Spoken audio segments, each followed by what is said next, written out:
Malia Carter's job interview ended in rejection, but fate had other plans. When the CEO who dismissed her ends up in her taxi on a rainy night, sparks fly.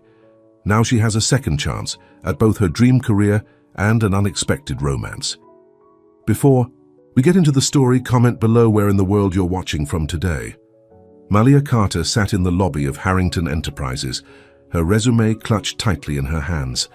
Her heart was pounding so hard she could feel it in her throat. This interview could change everything for her. At 28, she was tired of struggling to make ends meet. Her accounting degree had been hard-earned, working nights at a diner while studying during the day. This job would mean stability, a decent salary, and a chance to finally use her skills. "Mr. Harrington will see you now," said the receptionist, gesturing toward the large glass doors. Malia stood up, smoothed down her only good skirt, and took a deep breath. She had practiced for this interview for weeks. Noah Harrington's office was intimidating, all glass chrome and spectacular views of the city. The man himself sat behind a massive desk, his attention focused on the computer screen in front of him. He barely looked up when she entered. "Please sit," he said, without making eye contact. "I only have 5 minutes." Malia swallowed her disappointment. 5 minutes wasn't enough time to make her case, but she'd try her best. "Thank you for seeing me, Mr. Harrington. I've prepared your resume," Noah interrupted, finally glancing at her. "Let me see it." Malia handed it over, noticing how his eyes barely scanned the document she'd spent hours perfecting. "University of Illinois. Online program," he said, his tone flat. "No experience at any major firms." "I worked full-time while earning my degree," Malia explained. "I was the bookkeeper at Wilson's Hardware for 3 years, and I've been doing freelance accounting work for several small businesses." Noah Harrington finally looked directly at her, his blue eyes cold and assessing. "Ms. Carter, Harrington Enterprises is a Fortune 500 company. We typically hire from top business schools with in-person programs, people who have connections in the industry." Malia felt her cheeks grow hot. "My work speaks for itself. If you look at my references—" "I'm afraid you're not what we're looking for," Noah said, already turning back to his computer. "We need people who understand our corporate culture, who fit the Harrington image." Malia stared at him in disbelief. "You didn't even ask me a single question about my qualifications." Noah Harrington sighed, clearly annoyed at having his decision questioned. "I don't need to. Your resume tells me everything I need to know. Jennifer will show you out." Malia wanted to argue, to make him see that he was judging her unfairly, but the look on his face made it clear the conversation was over. She left his office with her head held high, even as tears threatened to spill. "Don't take it personally," the receptionist said kindly. "He's been like that with everyone lately." But Malia did take it personally. As she rode the elevator down, she made a promise to herself that she would never again put herself in a position to be dismissed so easily by someone like Noah Harrington. 3 months later, Malia started her shift as a taxi driver with a heavy heart. After the rejection at Harrington Enterprises, she'd applied to dozens of accounting positions without success. When her savings ran dangerously low, she'd taken the taxi job to pay the bills. It wasn't what she had planned for her life, but she refused to give up. During the day, she drove the taxi. At night, she still did freelance accounting work, building her client list slowly but steadily. "At least I'm my own boss in this car," she muttered as she navigated the busy downtown streets. The rain was coming down hard and finding fares would be easy today. She spotted a man in an expensive suit without an umbrella, looking increasingly frustrated as he tried to hail a cab. Malia pulled over, and he quickly yanked open the door, sliding into the back seat. "Thank you," he said, shaking water from his coat. "The Meridian Hotel, please. I'm already late for a meeting." Malia froze as she recognized the voice. Slowly, she turned to look at her passenger through the rearview mirror. Noah Harrington. He was typing furiously on his phone, not even looking up. He hadn't recognized her. For a moment, Malia considered asking him to get out of her taxi, but something stopped her. Maybe it was curiosity, or maybe it was the satisfaction of seeing the great Noah Harrington soaking wet and relying on her services. Meridian, got it, she said, pulling away from the curb. At the sound of her voice, Noah looked up sharply. Their eyes met in the rearview mirror, and she saw the exact moment recognition dawned on his face. "Ms. Carter?"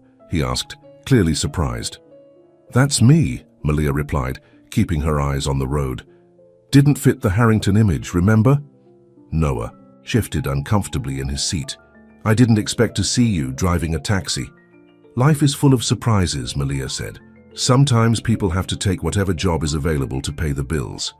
The tension in the car was thick as they drove in silence for several blocks. Malia could feel Noah watching her, and it made her skin prickle. Finally, he spoke. "I may have been hasty in my assessment of you."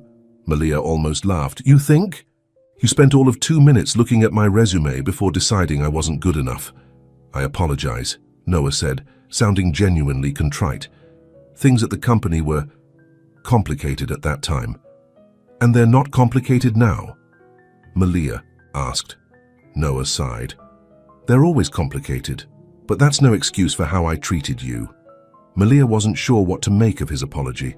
It seemed sincere, but it didn't change her situation. "Well, thanks for the apology," she said, "but it doesn't exactly help me now." They arrived at the Meridian Hotel, and Malia pulled up to the entrance. Noah paid the fare but didn't immediately. "Get out of the taxi. Are you still looking for accounting work?" he asked. Malia turned to face him. "I'm always looking for accounting work. That's what I'm qualified to do." Noah pulled out a business card and handed it to her. "Call my office tomorrow. I'd like to reconsider your application." Malia stared at the card but didn't take it. "Why would I want to work for someone who judged me so quickly the first time?" Noah hesitated, then placed the card on the seat beside him. "Because I made a mistake, and I'd like to correct it. The position is still open." With that, he stepped out of the taxi into the rain. Before closing the door, he leaned back in. "For what it's worth, Ms. Carter, I admire your resilience." Malia watched him walk into the hotel, his words echoing in her mind. After he disappeared inside, she picked up the business card, tempted to throw it away. Instead, she slipped it into her pocket. Not because she planned to call him, she told herself, but because it felt good to have the choice. The next day, Malia was still thinking about Noah Harrington's offer as she started her shift. She had no intention of calling him. The man had dismissed her without a fair chance, and now he thought he could make it right with a simple apology. "He probably just feels guilty," she muttered to herself as she picked up her first passenger of the day. By noon, she had managed to push thoughts of Noah aside and focus on her work. But when she stopped for lunch at her favorite deli, she was shocked to see him waiting outside, scanning the street as if looking for someone. When he spotted her taxi, he walked straight toward it. Malia considered driving away, but curiosity got the better of her. "You didn't call," Noah said as he approached her window. "How did you find me?" Malia asked, ignoring his statement. "I called the taxi company," Noah admitted. "I told them I left something important in your car yesterday." Malia shook her head in disbelief. "That's borderline stalking, Mr. Harrington." "It's persistence," Noah corrected. "Something I've been told you have in abundance." Malia raised an eyebrow. "Who told you that?" "I did some checking," Noah said. "Spoke with the owner of Wilson's Hardware. He said you're the most detailed and hard-working bookkeeper he's ever had." Malia was surprised. "You called my references?" Noah nodded. "I should have done that 3 months ago." "Well, it's too late now," Malia said, though she couldn't help, feeling a small spark of satisfaction that he'd gone to the trouble. "It doesn't have to be," Noah insisted. "The position is still open, and after reviewing your qualifications properly, I believe you're more than capable." Malia studied his face, trying to determine if he was sincere or just trying to ease his conscience. "Why the change of heart?" she asked. "Really?" Noah hesitated, then responded with unexpected honesty. "Because in 2 minutes of conversation in your taxi, I saw more character and determination than I've seen in most candidates who went to fancy schools." Malia wasn't sure how to respond to that. "Have lunch with me," Noah said. "Let me tell you about the position properly this time." Every instinct told Malia to say no to protect herself from another disappointment, but the practical side of her knew this opportunity could change her financial situation completely. 1 hour, she agreed, and I'm still not saying I'll take the job. Noah smiled for the first time, and Malia was surprised by how it transformed his face, making him look younger and more approachable. 1 hour is all I ask, he said. Lunch with Noah Harrington was nothing like their first meeting. He arrived prepared with details about the position, the salary, which was double what Malia had hoped for, and specific questions about her experience that showed he'd actually read her resume this time. So why didn't you look at my qualifications? This carefully the first time? Malia asked as they finished their meals. Noah's expression grew serious. Honestly, it was a difficult time at the company. My father had just stepped down as CEO, and there was enormous pressure to prove I deserved the position. I was trying to do things the way he would have done them. And your father would have judged me by my online degree? Yes, Noah admitted. He's very traditional. He believes in the old networks, the right schools, the right connections. And what do you believe in? Malia challenged. Noah met her gaze. I'm starting to believe in looking beyond the surface, in giving people a fair chance to prove themselves. Malia wasn't entirely convinced.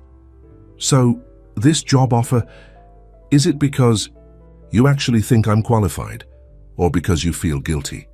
Both, Noah said honestly. I feel guilty for not giving you a fair evaluation, but after doing my homework properly, I genuinely believe you're qualified, more than qualified. Malia considered his words. The job would solve her financial problems and put her career back on track. But could she work for someone who had dismissed her so easily once before? I need time to think about it, she said finally. Noah nodded. Of course, take the weekend. Call me on Monday with your decision. As they were leaving the restaurant, Noah hesitated. Do you have more fares this afternoon?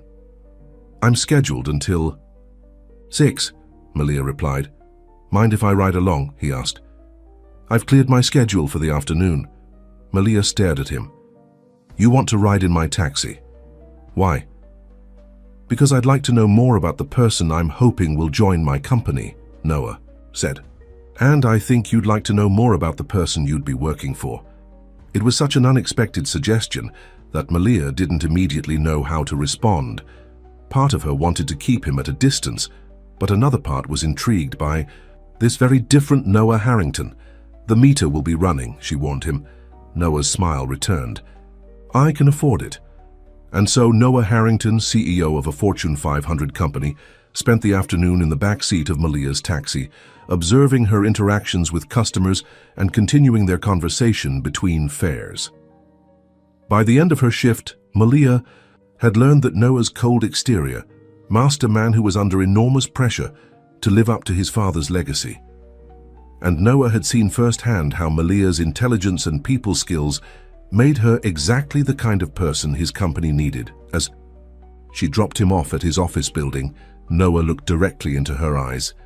I hope you'll say yes on Monday, Miss Carter, but whatever you decide, I'm glad fate put me in your taxi yesterday. Malia watched him walk away, a mix of emotions churning inside her. She had entered the day determined to reject his offer out of pride. Now she wasn't so sure. The job was perfect. The salary was beyond her expectations, and Noah Harrington, well, he wasn't the cold, judgmental man she'd first met. There was depth there, and perhaps the capacity to change. As she drove home, Malia realized with a start that she was actually considering saying yes, not just to the job, but to the possibility of getting to know Noah better. And that realization both excited and terrified her. The weekend passed in a blur as Malia weighed her options. Her tiny apartment felt especially cramped as she paced back and forth, Noah's business card in her hand. She'd nearly called him a dozen times, only to lose her nerve at the last moment. This is ridiculous, she told herself on Sunday night. It's just a job, take the emotion out of it. But that was the problem. It wasn't just about the job anymore. After spending an afternoon with Noah in her taxi, seeing him interact with her customers, and hearing about his struggles with his father's legacy, Malia couldn't separate her feelings from the decision. When Monday morning arrived, she made her choice. She dialed the number on Noah's card, half hoping he wouldn't answer. Noah Harrington, his deep voice responded on the second ring. Mr. Harrington, it's Malia Carter, she said, her mouth suddenly dry.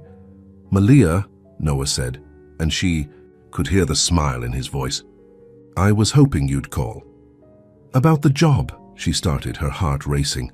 "I've thought about it, and I'd like to accept your offer."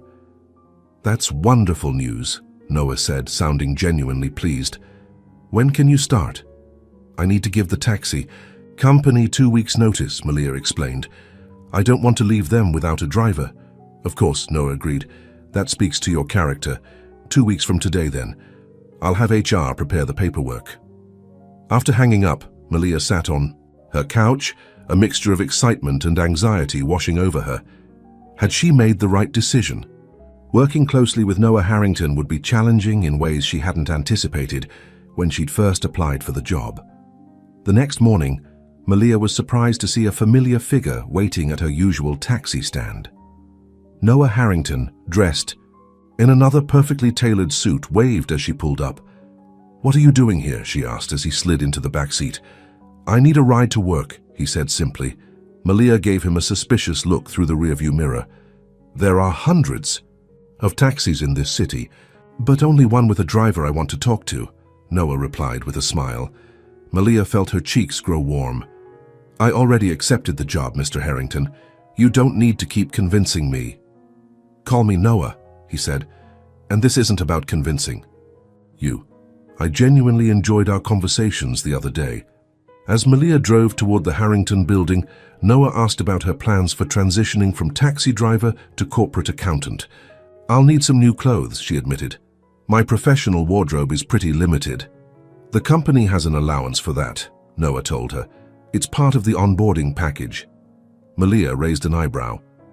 "For all employees, or just the ones you pick up in taxis?" Noah laughed, a warm sound that Malia found herself wanting to hear again. "For all employees. But I'm making sure you know about it." When they arrived at the Harrington building, Noah paid the fare and added a generous tip. "Same time tomorrow?" he asked before getting out. Malia hesitated. "Why?" "Because I'd like to continue our conversation," Noah said simply. "Unless you'd rather I found another taxi." Something in his eyes made Malia's heart beat faster. "Tomorrow's fine," she agreed. Over the next 2 weeks, Noah became a regular passenger in Malia's taxi each morning. Their conversations moved from work-related topics to more personal ones. Malia learned about Noah's childhood as the heir to the Harrington fortune, the pressure he'd always felt to prove himself, and his complicated relationship with his father. In turn, she shared stories of her own upbringing. Her mother working 2 jobs to support them after her father left, her determination to earn her degree despite financial obstacles, and her dreams for the future. On her last day as a taxi driver, Noah was waiting as usual at her stand. "I have something for you," he said, handing her a small gift bag as he got into the taxi. Inside was a beautiful silver pen with her name engraved on it. "For your first day at Harrington Enterprises," Noah explained. "Every executive needs a good pen." Malia was touched by the gesture. "Thank you. I've never had anything like this." "There's a card too," Noah pointed out. Malia opened the envelope, read the handwritten note inside. "Malia, thank you for giving me a second chance. I promise you won't regret it."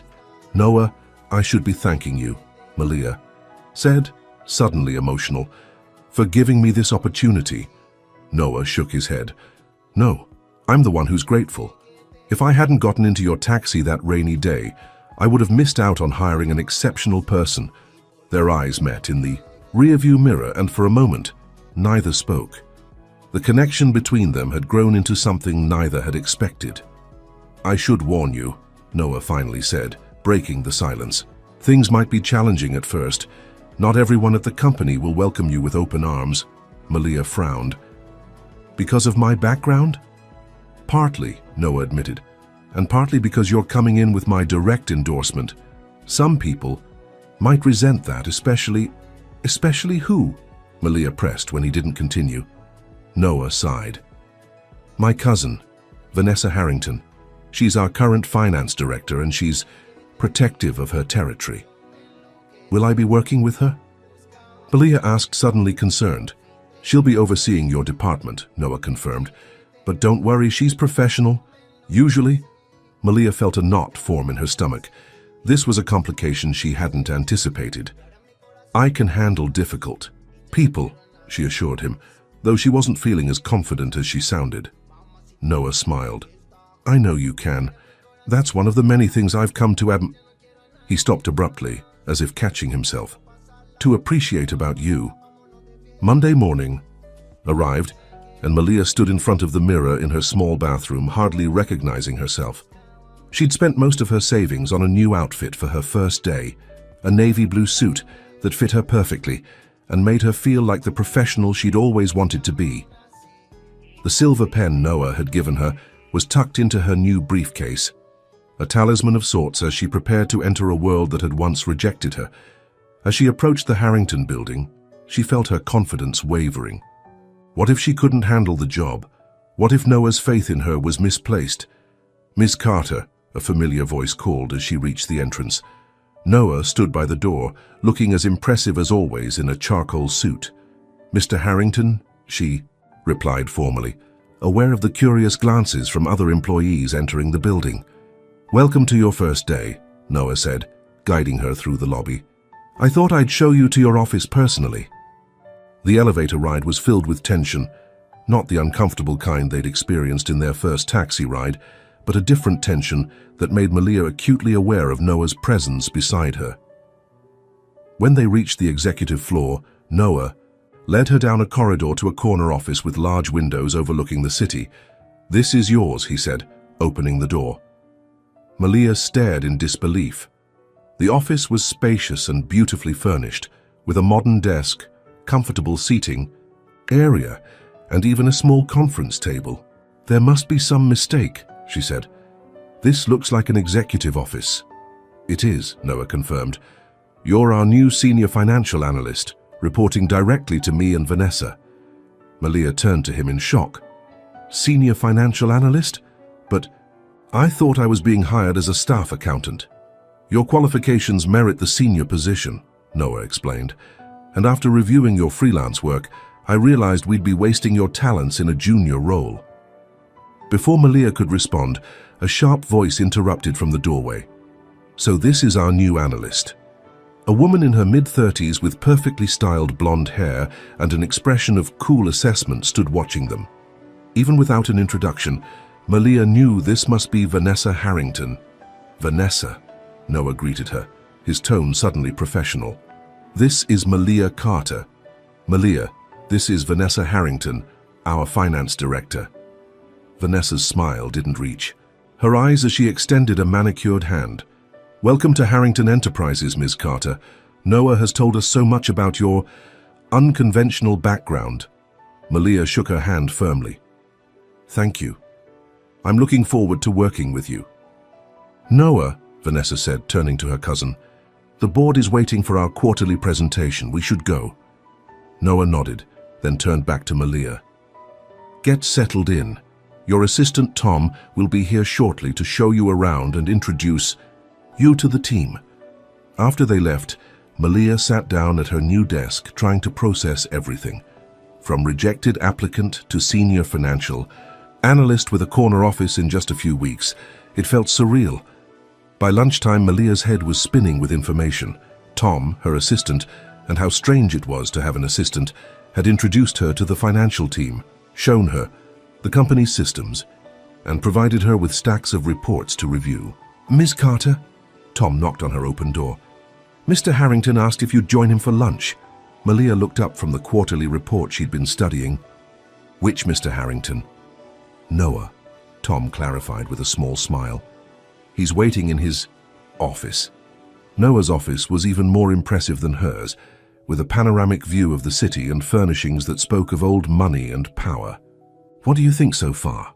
Noah asked as she entered. It's overwhelming, Malia admitted. I didn't expect a corner office or an assistant. You deserve them, Noah said simply. I've arranged lunch in the private dining room. I thought it might be easier than facing the executive cafeteria on your first day. The private dining room turned out to be an elegant space with a table set for two and a waiter standing by to serve them. This isn't how most new employees spend their first day, Malia observed as they were seated. Most new employees haven't had the CEO ride in their taxi for 2 weeks, Noah pointed out with a smile. As they ate, Noah explained more about the company's financial structure and the projects he wanted her to focus on. "You're giving me a lot of responsibility," Malia noted. "Aren't you worried I might not be up to it?" Noah looked at her intently. "Not for a second. I've seen how you work, how you think. You're exactly what this company needs. Someone who sees things differently." The conviction in his voice made Malia believe him, at least for a moment. "Vanessa doesn't seem to agree," she said, remembering the finance director's cold reception. Noah sighed. "Vanessa expected to choose her own analyst. She's territorial." "Why did you override her?" Malia asked. Noah hesitated. "Because I believe in you, and because the company needs fresh perspectives, not just more of the same." There was something in his expression that suggested there was more to it, but before Malia could press him, the door opened and Vanessa herself walked in. "I thought I might find you here," she said to Noah, ignoring Malia completely. "We need to discuss the Morgan account before the meeting this afternoon." "I'm having lunch with Malia right now," Noah replied, his tone firm. "We can discuss the Morgan account afterward." Vanessa's eyes narrowed slightly. "Of course, don't let me interrupt your orientation." The way she emphasized the last word made it sound like an accusation. After she left, an uncomfortable silence fell between them. "I'm starting to think accepting this job might complicate things for you," Malia said finally. Noah met her eyes. "Directly. I knew exactly what I was doing when I offered you the position. Don't worry about Vanessa or anyone else, just do what you do best." His confidence in her was both flattering and intimidating. Could she really live up to his expectations? By the end of her first week, Malia was exhausted but exhilarated. The work was challenging and exactly what she'd always wanted to do. She'd spent hours poring over the company's financial reports, already identifying areas for improvement. But it hadn't been easy. Vanessa had made it clear that she considered Malia an outsider, assigning her the most tedious tasks while excluding her from important meetings. Noah, on the other hand, had stopped by her office each day, checking on her progress and making sure she had everything she needed. His attention was flattering but also attracted notice from other employees. "The boss seems to have taken a special interest in you," Tom remarked casually as he brought in more files on Friday afternoon. Malia tensed. "Mr. Harrington wants the company to succeed. He's making sure I have what I need to do my job effectively." Tom's knowing smile suggested he wasn't entirely convinced, but he didn't press the issue. Just as Malia was preparing to leave for the weekend, Noah appeared at her door. "How was your first week?" he asked, leaning against the doorframe in a way that made him look more approachable than his usual CEO persona. "Challenging," Malia admitted, "but good. I'm learning a lot." "Any problems with Vanessa?" Malia hesitated. "Nothing. I can't handle." Noah nodded, seeming to understand what she wasn't saying. "I have tickets to the symphony tomorrow night. They're doing Beethoven's Fifth. Would you like to join me?" The invitation caught Malia off guard. This wasn't about work. This was personal. "Is that appropriate?" she asked carefully. "Given that you're my boss?" Noah's expression grew serious. "Technically, Vanessa is your direct supervisor. I'm the CEO of the company." "That doesn't really answer my question," Malia pointed out. Noah took a step into her office, closing the distance between them. "Malia, I've enjoyed getting to know you these past few weeks. I'd like to continue that outside of work. But if you're uncomfortable with the idea, I understand." Malia found herself torn. She'd be lying if she said she wasn't attracted to Noah. Their morning taxi rides had become the highlight of her days, but dating the CEO of the company where she'd just started working seemed like a recipe for disaster. "I enjoy your company, too," she admitted. "But I've worked too hard to get here. I don't want people thinking I got this job for any reason other than my qualifications." Noah nodded slowly. "I respect that. The invitation stands as a friend, if nothing else. Think about it." After he left, Malia sat at her desk, conflicted. Part of her wanted to accept his invitation, to see where this unexpected connection might lead. But another part, the practical side that had gotten her through so many difficult times, warned her to be careful. She was still considering what to do when her phone chimed with a text from Noah. "No pressure. But I'll be holding a ticket. For you just in case. 8 p.m. Symphony Hall." Malia stared at the message, a smile forming despite her reservations. The man was nothing if not persistent. Saturday evening found Malia standing in front of her closet, debating for the 100th time whether she should go to the symphony. She'd never been to such an event before and didn't even own anything appropriate to wear. A knock at her apartment door interrupted her thoughts. When she opened it, she found a delivery man holding a large box. "Delivery for Malia Carter," he announced. Inside the box was a stunning emerald green dress with a note. "In case you decide to come. No expectations, no strings attached. Just a gift from a friend who hopes to see you tonight. Noah." Malia stared at the dress, her heart racing.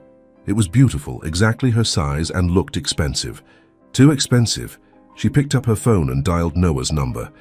"I can't accept this," she said when he answered. "Why not?" Noah asked, sounding genuinely curious. "Because it's too much," Malia explained. "I don't want to feel obligated." "There's no obligation," Noah assured her. "I just thought you might like something nice for the symphony. If you'd rather not come, or if you'd prefer to wear something else, that's completely your choice." Malia looked at the dress again. It was exactly the kind of dress she would have chosen for herself if money were no object. "I've never been to the symphony before," she admitted softly. "Then it would be my honor to take you to your first one," Noah replied. After hanging up, Malia tried on the dress. It fit perfectly, making her feel elegant and confident. Looking at her reflection, she barely recognized herself. Or rather, she recognized the woman she'd always wanted to be. Before she could change her mind, she texted Noah, "I'll meet you there, and thank you for the dress." As she prepared to leave, Malia tried to tell herself this wasn't a date. They were just friends, colleagues enjoying a cultural event together. But the fluttering in her stomach told a different story. What she couldn't know was that across town, Noah Harrington was experiencing the same nervous anticipation, checking his watch repeatedly as he waited for 8 p.m. to arrive, hoping that Malia would indeed decide to join him. Symphony Hall was grand and intimidating, with its ornate ceiling and crystal chandeliers. Malia stood nervously at the entrance, feeling out of place despite the beautiful dress. All around her, people in expensive clothes chatted comfortably, clearly at ease in surroundings she found overwhelming. "You came," a familiar voice said. And behind her, Malia turned to see Noah looking more handsome than ever in a perfectly tailored tuxedo. His eyes widened slightly as he took in her appearance. "The dress is perfect on you," he said softly. Malia felt her cheeks warm. "Thank you for sending it, though I still think it was too much." "It was worth it," Noah replied, offering his arm. "Shall we?" Their seats were in a private box with an excellent view of the stage. As they settled in, Malia couldn't help noticing the curious glances from people in nearby boxes. "People are staring," she whispered. Noah smiled. "That's because you look stunning. Or because they're wondering why Noah Harrington is with someone they don't recognize from the social pages," Malia countered. "Let them wonder," Noah said, his eyes never leaving her face. "I'm exactly where I want to be." When the music began, Malia was transported. She'd never experienced anything like it. The power of the orchestra, the sweeping emotions of Beethoven's masterpiece. Without thinking, she reached for Noah's hand during a particularly moving passage. He intertwined his fingers with hers, and they sat like that for the remainder of the performance, connected in a way that felt both new and somehow familiar. After the concert, Noah suggested dinner at a small Italian restaurant away from the theater district, somewhere we can actually talk, he explained, without an audience. The restaurant was cozy and intimate, with candlelit tables and a menu in Italian. Malia would have felt intimidated if not for Noah's relaxed demeanor. "So, what did you think of your first symphony?" he asked as they sipped wine. "It was incredible," Malia admitted. "I've never heard anything so powerful." Noah smiled, clearly pleased by her reaction. "Music was my first love. Before business, before everything else. I played cello for years." Malia tried to picture Noah as a young boy with a cello. "Why did you stop?" My father didn't see the point, Noah said, his expression darkening slightly. He said a Harrington needed to focus on business, not frivolous pursuits. That's sad, Malia said. Following your passion isn't frivolous. Noah looked at her with appreciation. That's what I love about you, Malia. You see things so clearly. To the key. Word love hung between them, though Noah had clearly meant it casually. Still, it created a moment of tension that Noah quickly diffused by ordering dessert for them to share. As they ate tiramisu, the conversation flowed easily between them. Malia found herself laughing more than she had in years, while Noah seemed to relax completely for the first time since she'd met him. I haven't enjoyed an evening this much in a very long time, Noah confessed as they left the restaurant. Neither have I, Malia admitted. Noah's driver was waiting with the car, ready to take Malia home. The ride to her apartment was filled with attention that neither of them addressed directly. When they arrived, Noah walked her to her door. Thank you for tonight, Malia said, suddenly shy. For the dress, the symphony, dinner, everything. Noah stood close to her, his eyes intense in the dim hallway light. I should be thanking you for giving me a chance after our rocky start. Malia felt her heart racing as Noah leaned slightly closer. Was he going to kiss her? And if he did, what would that mean for her position at Harrington Enterprises? Before either of them could decide, the door of the next apartment opened and an elderly neighbor emerged, breaking the moment. Good night, Malia, Noah said, stepping back. I'll see you on Monday. Malia watched him walk away, a mixture of relief and disappointment washing over her. As she entered her apartment, she knew that whatever was happening between them had just become a lot more complicated. Monday morning brought a stack of memos from Vanessa, all requiring immediate attention. It was clear that the finance director was testing Malia, piling on work to see if she would break. She's assigned you the Patterson audit, Tom asked incredulously when he saw the workload. That's a nightmare. The files are a mess, and the deadline is Friday. Malia took a deep breath. Then I'd better get started. She worked through lunch, barely noticing when Tom brought her a sandwich. By mid-afternoon, she had sorted through half the Patterson files and was beginning to see discrepancies that concerned her. A knock at her door pulled her attention away from the spreadsheets on her screen. Noah stood there, looking worried. You missed lunch, he said, entering and closing the door behind him. I'm swamped with the Patterson audit, Malia explained, gesturing to the files scattered across her desk. Noah frowned. Vanessa assigned you Patterson. That account is a disaster.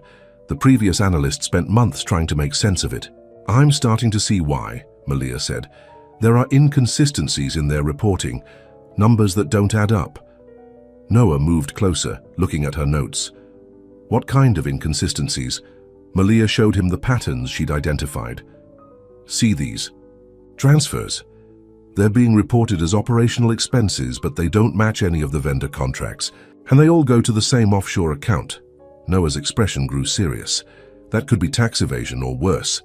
I need more time to be sure, Malia cautioned, but something definitely isn't right. Noah studied her work with growing admiration. You found this in one afternoon. The last analyst missed it completely. Malia shrugged. I'm good with numbers. Always have been. You're extraordinary with numbers, Noah corrected. He hesitated, then asked, Did you enjoy Saturday night? The sudden change of subject caught Malia off guard. Yes, very much. Would you like to do it again? Dinner this Friday? Malia bit her lip, conflicted. Saturday night had felt magical, but in the harsh light of Monday, she was acutely aware of the professional risks. Noah, I'm not sure that's a good idea, she said finally. People will talk. Let them, Noah said dismissively. It's easy for you to say that, Malia pointed out. You're the CEO. I'm the new hire with the unconventional background. If this goes wrong, it won't, Noah insisted, moving closer. You can't know that, Malia countered. And I've worked too hard to risk my career on what? Noah pressed when she didn't finish. Malia met his gaze. On feelings that might not last. Noah looked as if she'd slapped him. Is that what you think? That my interest in you is temporary? I don't know what to think, Malia admitted. Everything has happened so fast. 3 months ago, you wouldn't even give me a fair interview. Now you're sending me design addresses and taking me to the symphony. Noah ran a hand through his hair, frustrated.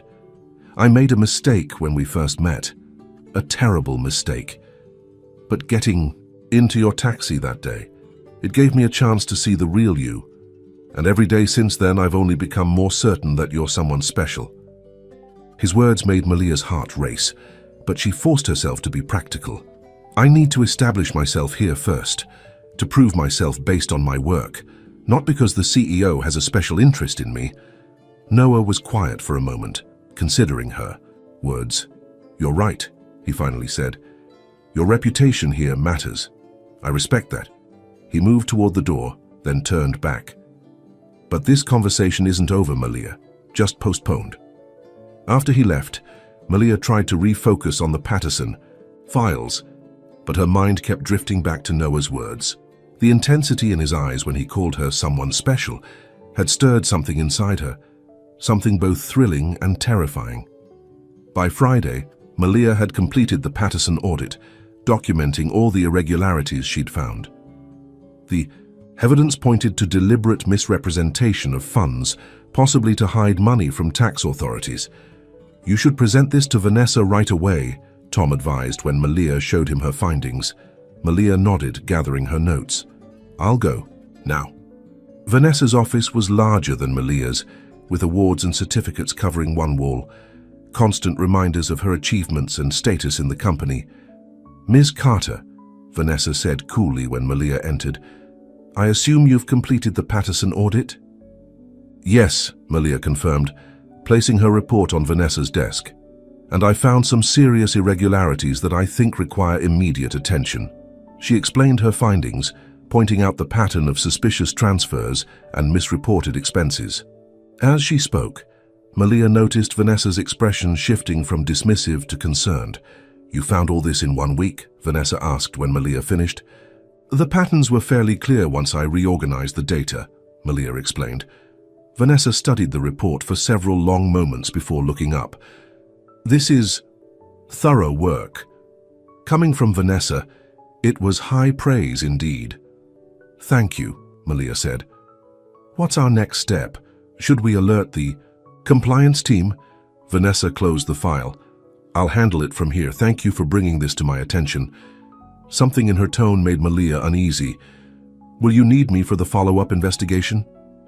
That won't be necessary, Vanessa said, dismissively. I'll take care of it. Malia hesitated, reluctant to leave the matter entirely in Vanessa's hands. I'd be happy to assist. I've already built the models to track the suspicious transactions. I said I'll handle it, Vanessa repeated, her tone hardening. You can move on to the Johnson account. Tom has the files.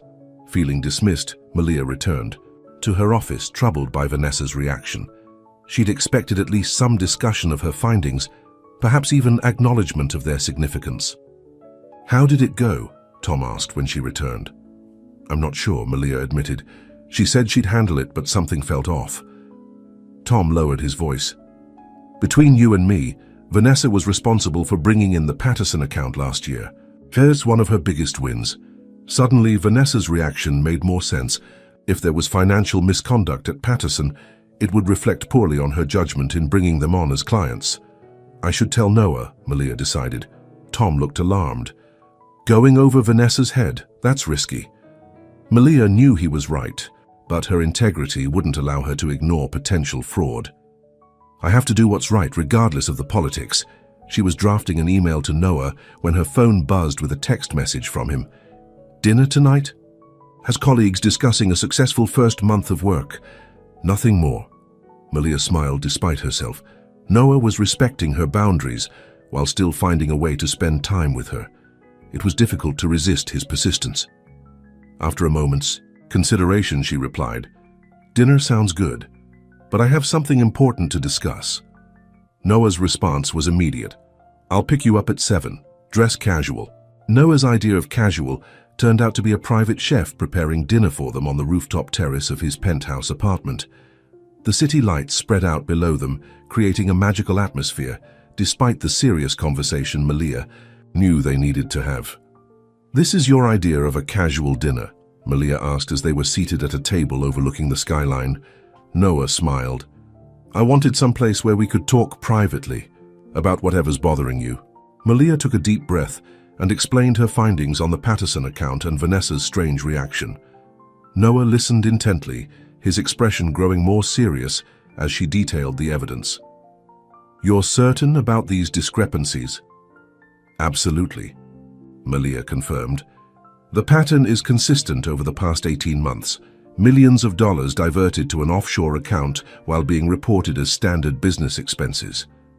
Noah was quiet for a moment, considering the implications. "I knew you were good, but I didn't realize just how good. The question is, what do we do about it?" Malia pressed. "Vanessa said she'd handle it, but I'm concerned she might minimize the problem to protect her relationship with the client." "Leave it with me," Noah said. "I'll speak to Vanessa first thing Monday morning. And Malia, thank you for bringing this directly to me. Your integrity is exactly why I wanted you at Harrington Enterprises." With the business matter addressed, the conversation turned to more personal topics as they enjoyed the exquisite meal. Noah told stories of his childhood, of summers spent at the Harrington estate, and of his complicated relationship with his father.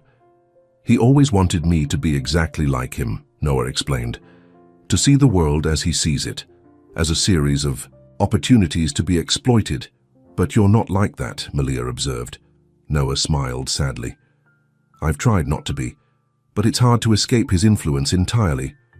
That day when you first came for an interview, I was channeling my father, judging you by his standards, not my own." "And what are your standards?" Malia asked softly. Noah looked directly into her eyes. "I value intelligence, integrity, and courage, all of which you have in abundance." The intensity of his gaze made Malia's heart race. She could feel herself being drawn to him despite all her reservations. After dinner, they moved to a seating area near a fire pit, the night air cool around them. Noah sat close to Malia on the cushioned sofa, the city lights twinkling below. "I've been thinking about what you said on Monday," he said, "about needing to establish yourself first." Malia nodded. "It's important to me." "I understand that now," Noah acknowledged. "But I want to be clear about something." He took her hand in his. "My feelings for you aren't going to change, Malia. I'll wait until you feel secure in your position, however long that takes." The sincerity in his voice was unmistakable, making Malia's carefully constructed defenses weaken. "Why me?" she asked, the question that had been nagging at her for weeks. "You could have anyone." Noah's expression softened. "Because you're real. You don't care about my name or my money. You challenge me, you make me laugh, and when I'm with you, I feel like the person I want to be, not the person my father tried to make me." His words touched something deep inside Malia. Without overthinking, she leaned forward and kissed him softly. Noah responded immediately, his hand moving to her cheek, deepening the kiss with a gentle intensity that made her feel both vulnerable and completely safe.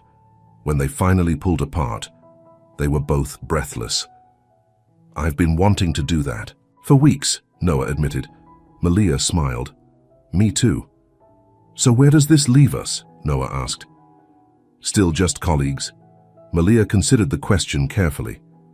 "Friends," she decided. "Good friends who are exploring possibilities." Noah laughed. "I can work with that." As he drove her home later that night, Malia felt lighter than she had in years. Whatever was happening between them, it felt right in a way she hadn't expected. But as Noah kissed her goodnight at her door, a shadow of doubt crept into her mind. Could something real and lasting actually develop between two people from such different worlds? And what would happen when the glow of novelty wore off, and Noah really saw how fundamentally different their lives were? These questions followed her into sleep, where dreams of possibility mixed with fears of inevitable disappointment. Monday. Morning brought chaos to Harrington Enterprises. Malia arrived to find the executive floor buzzing with tension. Tom met her at the elevator, his expression grave. "What's happening?" Malia asked. "Emergency board meeting," Tom explained in a hushed voice. "Vanessa called it first thing this morning. Something about financial irregularities." Malia felt a chill. The Patterson account. "Is Noah there?" she asked. Tom nodded. "Along with all The senior executives and the board members. They've been in the conference room for an hour already. Malia tried to focus on her work, but her mind kept returning to the meeting. Had Vanessa presented Malia's findings? Or was something else happening? Around noon, her phone buzzed with a text from Noah. "My office now." The terse message was so unlike Noah's usual warm tone that Malia immediately felt concerned. She hurried to his office, finding him standing by the window, his back to the door. "Noah?" she said tentatively. "What's going on?" When he turned, his expression was grim. "Vanessa presented her findings on the Patterson account to the board this morning." "My findings," Malia corrected. "Not according to Vanessa," Noah said. "She claimed she'd been investigating Patterson for months and had only recently confirmed the fraud. She made no mention of your work." Malia felt as if she'd been slapped. "She took credit for my discovery." Noah nodded. The board was impressed. With her diligence and attention to detail, she's being hailed as a hero for catching this before it became a bigger problem. "That's outrageous," Malia said, her voice shaking with anger. "I gave her a complete report with all the evidence. She did nothing but take my work and claim it as her own." Noah moved closer, his expression softening. "I know, and I tried to correct the record." "Tried?" Malia repeated. Noah sighed heavily. Vanessa had a response ready. "She said you were trying to take credit for her investigation to curry favor with me. She implied that you and I—" He hesitated. "That we what?" Malia pressed. "That we're involved," Noah finished. "And that you're using that relationship to advance yourself professionally." Malia felt sick. Exactly what I was afraid of. I denied it, of course, Noah assured her. "But the damage was done. The board is concerned about potential conflicts of interest." "This is a nightmare," Malia said, sinking into a chair. "Everything I've worked for ruined because Vanessa wants to take credit for my work." Noah knelt beside her chair. "It's not ruined. The board has asked for an independent review of the Patterson situation. They want to determine who actually identified the fraud." "And in the meantime?" Malia asked. Noah couldn't meet her eyes. "In the meantime, they've suggested that any personal relationship between us would be inappropriate given the circumstances." Malia felt her heart breaking. "So we can't even be friends now?" "Not publicly," Noah admitted. "Not until this is resolved." Malia stood up abruptly. "This is exactly why I was hesitant about getting involved with you. My professional reputation is being questioned, and your cousin is using our relationship to discredit me." "Malia, please." Noah reached for her hand, but she pulled away. "I need to think," she said. "I can't deal with this right now." She left, his office fighting back tears as she returned to her own. Inside, she found Tom waiting anxiously. "What happened?" he asked. "Vanessa took credit for my work on Patterson," Malia explained, struggling to keep her voice steady. "And she's telling the board that Noah and I are involved, suggesting I'm using him to advance my career." Tom's eyes widened. "That's low even for Vanessa." "I don't know what to do," Malia admitted. "I came here to prove myself, not to get caught in corporate politics." "Fight back," Tom said firmly. "You have the original files, your analysis, time-stamped documents, prove that you discovered the fraud, not Vanessa." Malia nodded slowly, her determination returning. "You're right. I won't let her steal my work or destroy my reputation." For the rest of the day, Malia compiled evidence of her discovery. Her initial notes, the models she had created, emails to Tom discussing her findings. By evening, she had a comprehensive timeline that clearly showed she had identified the Patterson fraud before bringing it to Vanessa. As she was finishing, she received another text from Noah. "Can we talk?" "Please." Malia hesitated, then replied, "Not tonight. I need space to figure this out." His response came quickly. "I understand, but remember, I'm on your side. Always." Malia stared at his message, wanting to believe him but unsure if their burgeoning relationship was worth the professional cost. As she left the office that night, she felt more alone than she had in years. The next morning, she arrived early, determined to present her evidence to the independent review committee. But when she reached her office, she found the door already open, and Vanessa inside looking through the files on her desk. "What are you doing?" Malia demanded. Vanessa turned, not even pretending to be embarrassed at being caught. Just checking on the Johnson account, since you'll be busy with the review committee today. You mean the committee that's investigating whether you stole my work? Malia challenged. Vanessa's smile was cold. Be careful, Malia. You're new here. You don't want to make enemies of the wrong people. Is that a threat? Malia asked. It's advice, Vanessa replied. From someone who's been here much longer than you. Someone who knows how this company really works. She moved toward the door, pausing beside Malia. Noah may be infatuated with you now, but trust me, it won't last. And when it ends, you'll find yourself very alone here. After Vanessa left, Malia checked her files, relieved to find that her evidence was still intact. Vanessa might be threatening her, but Malia wasn't going to back down. She had worked too hard and come too far to let someone else take credit for her abilities. With renewed determination, she prepared to face the review committee, knowing that the next few hours would determine not just her future at Harrington Enterprises, but her entire career path. What she didn't know was that Noah was facing his own crisis. His father, Richard Harrington, had arrived unexpectedly at the office, demanding to know why his son was risking the company's reputation over some girl from nowhere.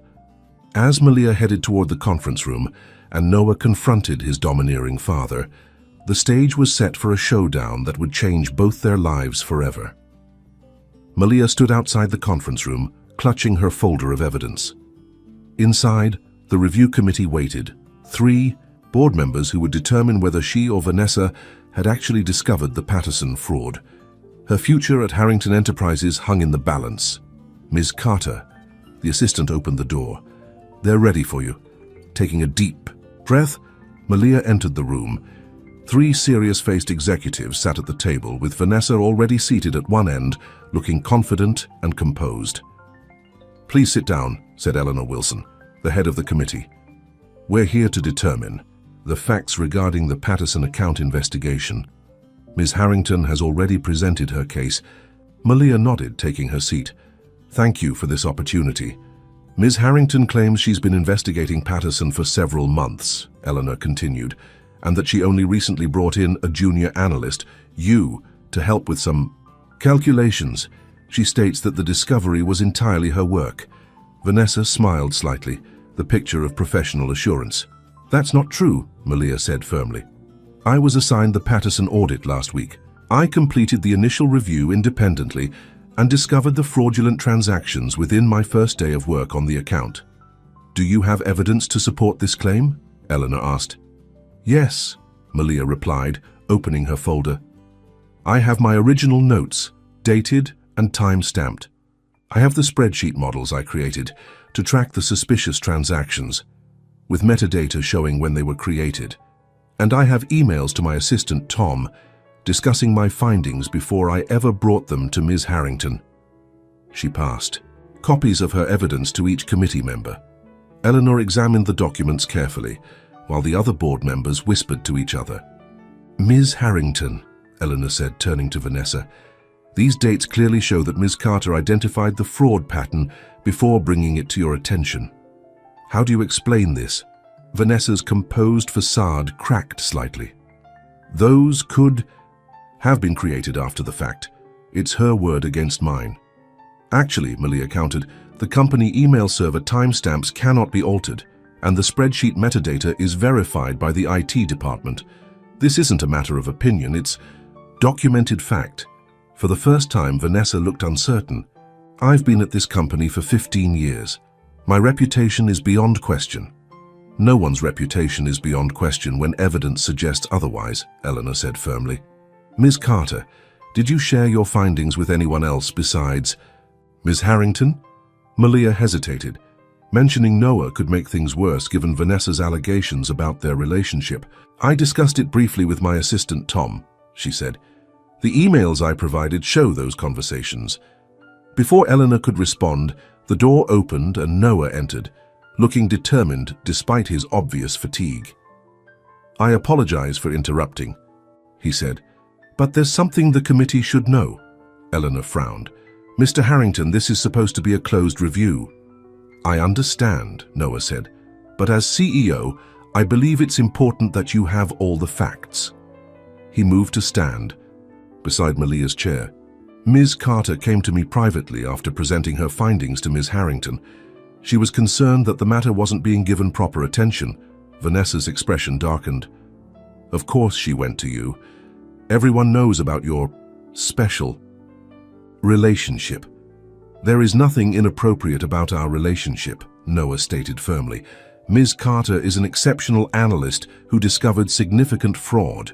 She brought her concerns to me because it was the right thing to do professionally, not for personal advantage. Eleanor looked between them, clearly trying to sort out the truth. Mr. Harrington, your personal involvement complicates this matter. I'm aware of that, Noah acknowledged, which is why I've asked someone else to join us. He walked to the door and opened it. Please come in. To everyone's surprise, Tom entered, looking nervous but determined. This is Tom Davis, Ms. Carter's assistant, Noah explained. He has first-hand knowledge of the timeline. Tom nodded. Ms. Carter showed me her findings on the Patterson account the day she discovered the irregularities. She created the analysis, models herself and identified the pattern of fraud before bringing it to Ms. Harrington's attention. Vanessa stood up abruptly. This is ridiculous. You're all conspiring against me. No one is conspiring against you, Vanessa, Noah said calmly. But the evidence clearly shows that Malia discovered the fraud, not you. Eleanor had been studying the documents carefully during this exchange. Now she looked up, her decision apparent in her expression. Based on the evidence presented, it appears that Ms. Carter did indeed identify the Patterson fraud independently and brought it to Ms. Harrington's attention. The dates on these documents are conclusive. Vanessa's face flushed with anger. This isn't over, she hissed, gathering her things and storming out of the room. After Vanessa left, Eleanor turned to Malia. Ms. Carter, the committee would like to commend you for your diligence and integrity. Your work has saved the company from potential legal issues and significant financial damage. Thank you, Malia said, relief washing over her. I was just doing my job. Well, you did it exceptionally well, Eleanor replied. We'll be noting that in our report to the full board. As the meeting concluded, Malia felt a weight lift from her shoulders. Her professional reputation had been vindicated. But what about her personal situation with Noah? Outside the conference room, Noah was waiting. Can we talk, please? Malia nodded, following him to his office. Once inside, Noah closed the door and turned to her, his expression a mixture of relief and concern. You were amazing in there, he said. I knew you would be. Thank you for supporting me, Malia replied, and for bringing Tom in. I couldn't let Vanessa destroy your career with lies, Noah said. You worked too hard to get here. Malia moved to the window, looking out at the city below. What happens now with us? Noah sighed. That's complicated. There's something I need to tell you. He hesitated. My father is here. Malia turned back to face him. Your father? The former CEO? Noah nodded. He came as soon as he heard rumors about us. He's not happy. Because of me, Malia stated, not a question. Because he's a controlling elitist snob, Noah corrected. He thinks I should be dating socialites and focusing solely on expanding the family empire, not getting involved with someone who was driving a taxi a month ago, Malia finished for him. Someone who challenges me, Noah countered. Someone who makes me want to be a better man, a better leader. Before Malia could respond, the door opened without a knock. A distinguished older man with Noah's features but none of his warmth stood in the doorway, his disapproving gaze falling immediately on Malia. So, this is her, he said coldly. The taxi driver who's causing all the trouble. Noah's expression hardened.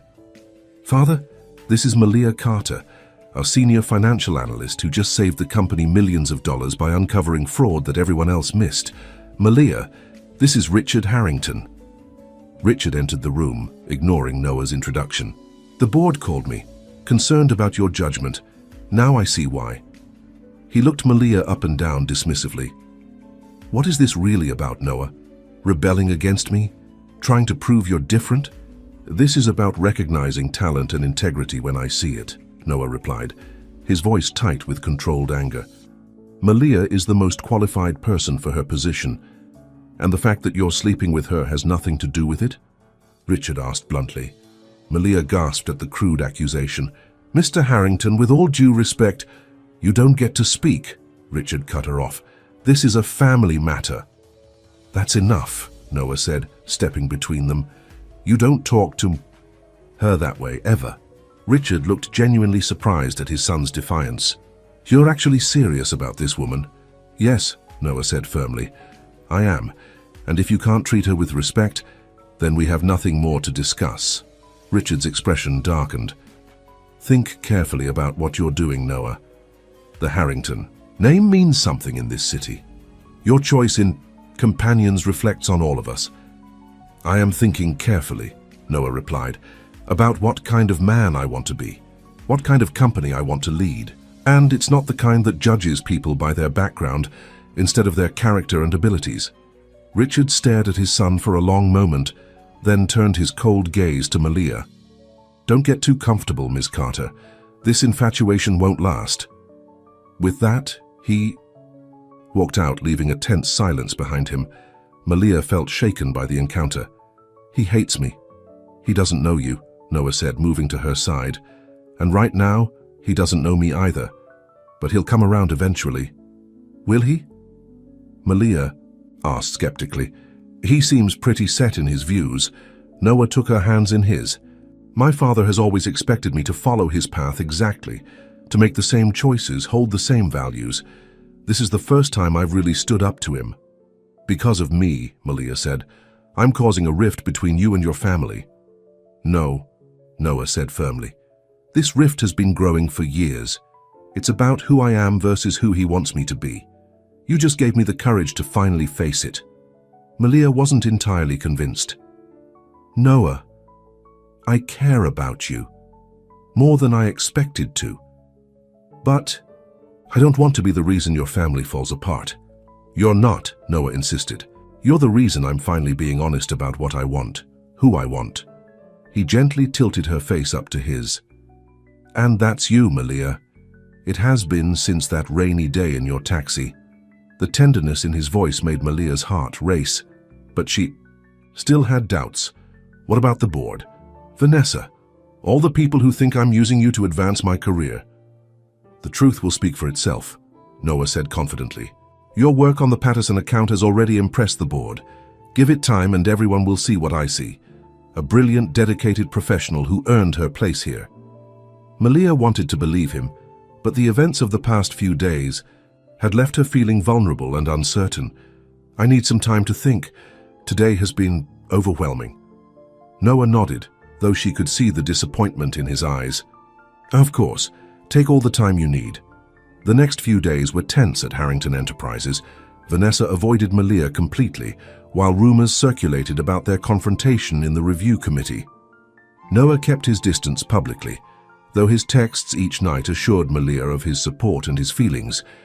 A week after the review, Malia received a formal letter from the board commending her work on the Patterson account and announcing her promotion to Director of Financial Compliance, a new position created specifically to address the issues she had uncovered. Tom burst into her office, waving a copy of the announcement. Director, Malia, this is huge. Malia stared at the letter in disbelief. I've only been here a month. A month in which you uncovered major fraud, stood up to Vanessa Harrington, and impressed the board, Tom pointed out. You earned this. As the news spread throughout the company, Malia was surprised by how many people stopped by to congratulate her. It seemed her reputation for integrity and competence had spread beyond her department. That evening, as she was preparing to leave, Noah appeared at her door. Congratulations, Director Carter, he said with a warm smile. Thank you, Malia replied, though I'm still in shock. Don't be, Noah said. The board made the decision unanimously. Even my father voted in favor after reviewing your work. Malia's eyes widened. Richard Harrington voted to promote me? Noah nodded. He may be stubborn and prejudiced, but he respects skill and results. Your analysis of the Patterson fraud was indisputable. What about Vanessa? Malia asked. Noah's expression grew serious. She's been reassigned to our London office. The board felt it would be best for everyone. Malia felt a wave of relief. Working with Vanessa after everything that had happened would have been nearly impossible. "So what now?" she asked. "Now," Noah said, moving closer, "we celebrate your promotion." "As colleagues, of course," Malia smiled. "Of course." They had dinner at a small out-of-the-way restaurant where they were unlikely to be recognized. Over candlelight, Noah explained how the events of the past week had changed things at Harrington Enterprises. "The board is implementing new compliance procedures based on your recommendations," he told her, "and they're reviewing all of our major client accounts to ensure there are no more Patterson situations." "That's good," Malia said, "though it means a lot of work ahead." "Work you'll be overseeing," Noah reminded her, "as a director now, not just an analyst." Malia still found it hard to believe how much had changed in such a short time. From rejected applicant to taxi driver to director, the journey seemed surreal. "I've been thinking about us," she said after a pause, "about what happens next." Noah set down his wine glass, giving her his full attention. "And?" "My promotion changes things," Malia explained. "I'll be reporting directly to the board now, not through the normal management chain, which means I'm not directly in your reporting line anymore," Noah finished, realization dawning on his face. Malia nodded. "Exactly.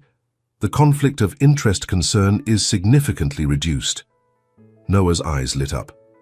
"So theoretically, if we were to explore a personal relationship, it would be within company guidelines," Malia confirmed with a small smile. The joy that spread across Noah's face made Malia's heart swell. He reached across the table, taking her hand in his. "Malia Carter, would you do me the honor of officially dating me? No more colleagues discussing work pretense?" Malia laughed. "When you put it that way, how can I refuse?" Noah's smile was radiant. "You have no idea how long I've waited to hear that." "Since that rainy day in my taxi," Malia teased. "Exactly," Noah confirmed, though I didn't realize it fully until later. After dinner, they walked along the riverfront hand in hand for the first time in public, no longer concerned about who might see them. "I have a confession to make," Noah said, as they stopped to look at the city lights reflecting on the water. "What's that?" Malia asked. "That day in the rain when I got into your taxi, it wasn't entirely by chance." Malia looked at him in surprise. "What do you mean?" Noah looked slightly embarrassed.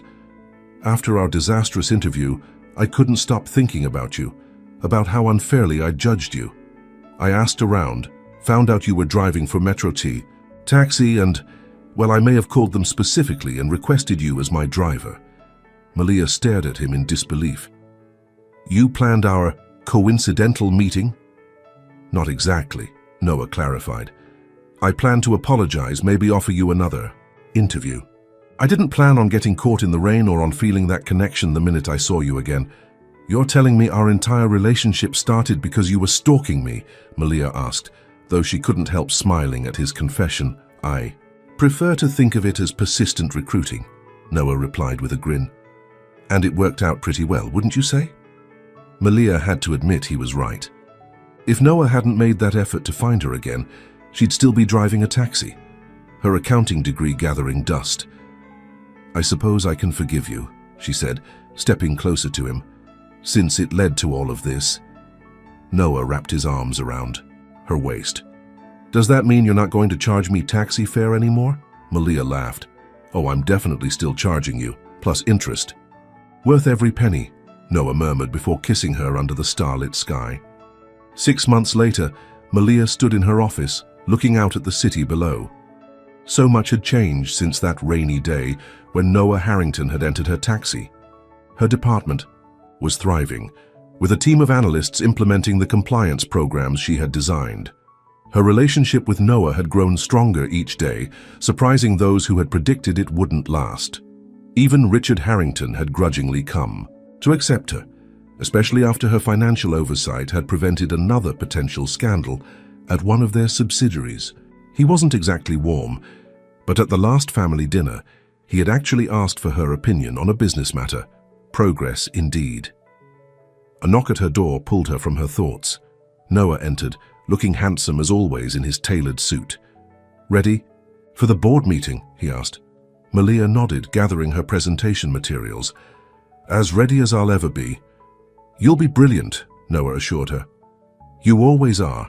They walked together toward the boardroom, no longer hiding their relationship but not flaunting it either. They had found a balance, professional colleagues during work hours, devoted partners outside the office.